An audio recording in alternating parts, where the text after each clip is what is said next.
రంగారెడ్డి జిల్లా కందుకూరు మండల సర్వసభ్య సమావేశం మందిరంలో చెక్కుల పంపిణీ కార్యక్రమం రసాభాసంగా మారింది. కందుకూరు మండల పరిధిలో మంజూరైన 105 మంది లబ్దిదారులకు కళ్యాణ లక్ష్మి, షాదీ ముబారక్ చెక్కులను పంపిణీ చేసే కార్యక్రమంలో రచ్చ జరిగింది. ఈ సందర్భంగా కాంగ్రెస్ ఎలక్షన్ హామీలపై ఎమ్మెల్యే సబితా ఇంద్రారెడ్డి ప్రస్తావించారు. తులం బంగారం ఏమైందని ప్రశ్నించారు. ఎమ్మెల్యే వ్యాఖ్యలకు కాంగ్రెస్ నాయకులు అడ్డుపడ్డారు. దీంతో బీఆర్ఎస్ కాంగ్రెస్ కార్యకర్తల మధ్య ఘర్షణ వాతావరణం నెలకొంది.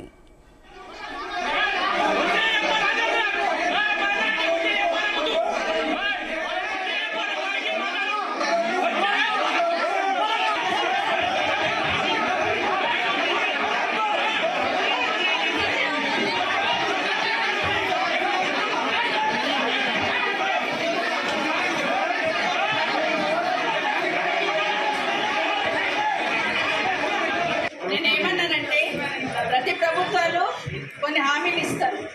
ఇచ్చినప్పుడు ఏం చేస్తారంటే 5 ఏళ్లలో చేద్దాము, 3 ఏళ్లలో చేద్దాము, సంవత్సరాలు చేద్దామని పెట్టుకుంటారు.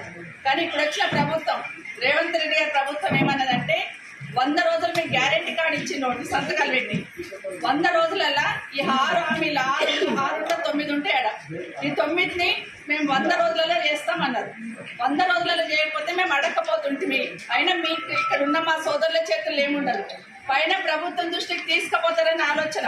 మేము పోయినప్పుడు ఇట్లా అడుగుతున్నారు కింద, కాబట్టి మీరు చేయండి అని పైన ఉన్న ప్రభుత్వం దృష్టికి తీసుకుపోవాలని మాత్రమే చెప్తున్నాను. మళ్ళీ చెప్తున్నాను, తులం బంగారం బాకీనే.